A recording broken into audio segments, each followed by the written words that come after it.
Hello, good morning student. कैसे हैं आप सभी? आई होप आप सभी अच्छे होंगे। तो चलिए फिर हमारा ये परसेंटेज का बहुत ही इंटरेस्टिंग क्वेश्चन है। इस क्वेश्चन को भी हम बिना स्किप किए हुए देखिए। इस क्वेश्चन को भी हम चुटकियों में से हल कर लेंगे। मैं हूं ममता, आप सभी का ममता मैम एसआर चैनल में स्वागत है। तो चलिए हमारा प्रश्न क्या है, देखें बिना देरी किए हुए। In a marriage party 32% are women, 54% are man and there are 196 children. How many man are there in the marriage party? कहने का मतलब है, ये क्वेश्चन का क्या कह रहा है, इसका मतलब एक विवाह समारोह में कोई मैरिज पार्टी है, ठीक है, उसमें 32% क्या है, महिलाएं हैं और 54% क्या है, मैन है, और जो चिल्ड्रन है 196 है। तो स्टूडेंट यहाँ पर आप ध्यान से देखिएगा, ठीक है। यहाँ पर देखिए 32% है महिलाएं, यहाँ पर प्रतिशत में दिया गया है महिलाओं की संख्या, और यहाँ पर पुरुष है जो, ये भी हमारी जो संख्या दी गई है तो ये भी हमारी है प्रतिशत में। लेकिन ये जो बच्चे हैं, चिल्ड्रन हैं, 196 ये दिया गया है रियल वैल्यू, कितने में रियल में है 196।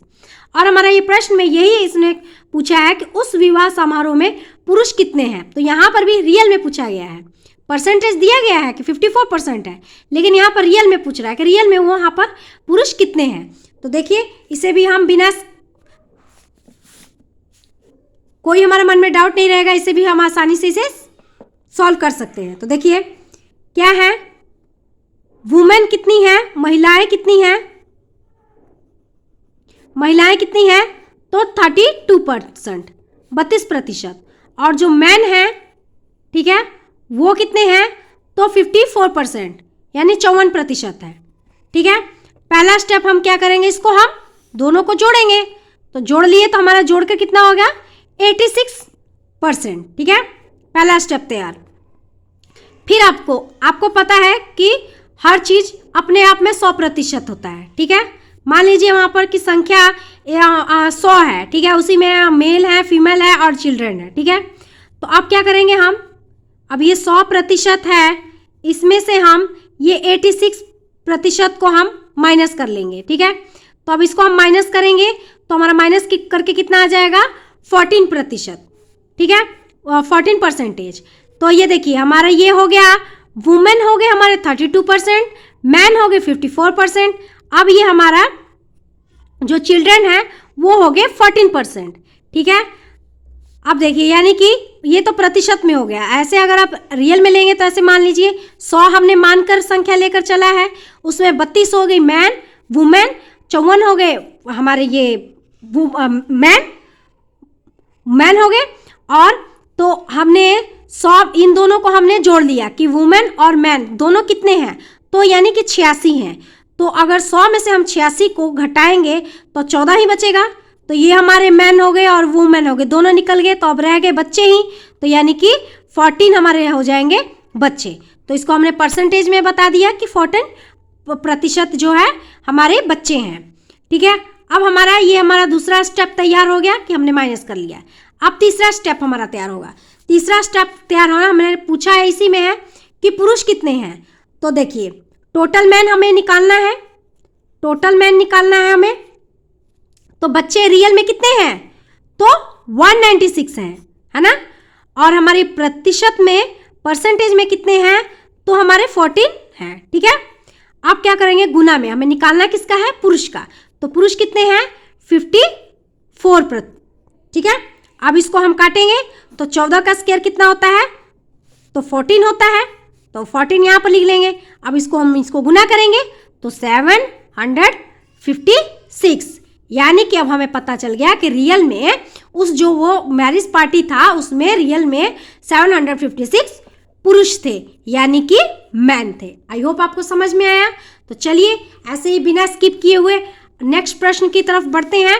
ये भी प्रश्न बहुत ही हमारा मजेदार प्रश्न है, बहुत इंटरेस्टिंग है, ये तो खास इंटरेस्टिंग है। तो देखिए इसे भी हम कुछ मिनटों में ही इस प्रश्न को भी हम सॉल्व कर लेंगे। तो बिना स्किप किए हुए इस वीडियो के साथ जुड़े रहिएगा स्टूडेंट। अगर अच्छा लगे तो प्लीज लाइक कीजिएगा और सब्सक्राइब कीजिएगा, ठीक है। तो चलिए नेक्स्ट प्रश्न देखते हैं। A person spends 30 60% his income on food, 20% on children's education and 60% of remaining on house rent. What percent of income is left with him? कहने का ये हमारा ये इस प्रश्न का मीनिंग ये है कि एक व्यक्ति है, क्या करता है 30% अपने भोजन पर वो अपने आय का भाग जो है खर्च कर देता है और 20% क्या करता है बच्चों की शिक्षा पर खर्च कर देता है। तो जो शेष बचा है 60% वो क्या करता है अपने घर के रेंट पर दे देता है, खर्च कर देता है। तो उसके पास आय का कितना प्रतिशत शेष बचा है, यही हमारे इस प्रश्न में हमारा पूछा गया है। तो देखिए इसके भी हम इसे सॉल्व करेंगे। तो देखिए क्या कह रहा है, हम मान लेते हैं हम 100 लेकर चलते हैं, ठीक है, 100 रुपये है उसके पास, ठीक है। हमारा एक तरफ 100 रुपया ले लीजिए या 100 यूनिट ले लीजिए, ठीक है। अब इसका हो जाएगा ये क्या कह रहा है कि 30% क्या कर रहा है, 30% क्या कर रहा है अपने फूड पर खर्च कर रहा है। तो 30% का यूनिट कितना हो जाएगा 30, ठीक है। अब ऐसे ही वो 20% का, तो 20% का हम इसका भी ले लेते हैं, तो इसका भी यूनिट हो जाएगा 20। तो अब ये यानी कि 30 और 20 इसको हम जोड़े तो हमारा ये कितना हो गया 50, यानी कि 100 यूनिट का इसमें से उसने क्या किया 50 यूनिट उसने खर्च कर दिया। 30 उसने यूनिट उसने फूड पर खर्च किया और उसने 20 चिल्ड्रन के एजुकेशन पर खर्च किया। अब बाकी बच गया 50, राइट, 50 बच गया। अब क्या कर रहा है कि वो जो 50 यूनिट का रह गया उसने क्या किया 60% उसने क्या किया अपने हाउस रेंट पर दे दिया, ठीक है, हाउस रेंट पर दे दिया। तो अब आप 50 का 60% हम निकालेंगे तो हमें पता चल जाएगा। तो 50 का माने क्या होता है गुना, 60% कितना हो जाएगा, यहाँ पर हम प्रतिशत कर लेते हैं, 60% कितना हो जाएगा। अब देखिए यहाँ पर हम 100, 0 से 0 कट गया, 0 से 0 कट गया, 6 5 जा 30, ठीक है। अब ये 30%, अब ये क्या हो गया उसने 50 यूनिट जो था उसमें उसने 30 यूनिट उसने खर्च कर लिया, ठीक है। अब रह गया कितना 20 यूनिट, ठीक है। अब उसके पास यानी कि उसके पास आय का कितना प्रतिशत शेष बचा, तो उसके पास 20 यूनिट बचा। अब इसको हम प्रतिशत में अगर हम अब पूछा गया है तो हम प्रतिशत में ही हमें आप बताएंगे इसका आंसर भी। तो इसका प्रतिशत में अगर करना हो तो हम क्या करेंगे, बस ये भी निकाल लेंगे इसको। तो ये हमारा 20 और 20 का हमारा प्रतिशत में निकालना है, तो 20/100 और इसको हम 100 से, तो 100 से 100 यहाँ 100 से नहीं स्टूडेंट ध्यान से 100% से करना है, ठीक है, प्रतिशत में हमें बताना है। तो 100 से 100 कट जाएगा, तो ये हमारा 20% यानी कि निकल आया बहुत ही आराम से कि उसके पास आय का कितना प्रतिशत शेष बचा, तो 20% बचा। आई होप आपको समझ में आया। तो चलिए ऐसे ही अगर अच्छा लगेगा तो आप तो आगे खुद ही बढ़ते जाएंगे बिना स्किप किए हुए। चलिए तो ऐसे ही आप नेक्स्ट प्रश्न को भी देख लेते हैं। हमारा नेक्स्ट प्रश्न क्या है, b का a% प्लस a का b% के बराबर है। तो देखिए इसको भी हम निकाल लेते हैं। b हो जाएगा, b का मतलब क्या होता है गुना, ये भी बहुत आसानी से इस प्रश्न को भी सॉल्व करेंगे हम। a हमारा a और प्रतिशत का मतलब क्या होता है 100/100 प्लस a का मतलब गुना और b का हमारा क्या हुआ b और ये प्रतिशत का हमारा 100 लग गया। तो किसके बराबर है यहाँ पर हम बताएंगे। तो ठीक है, अब देखिए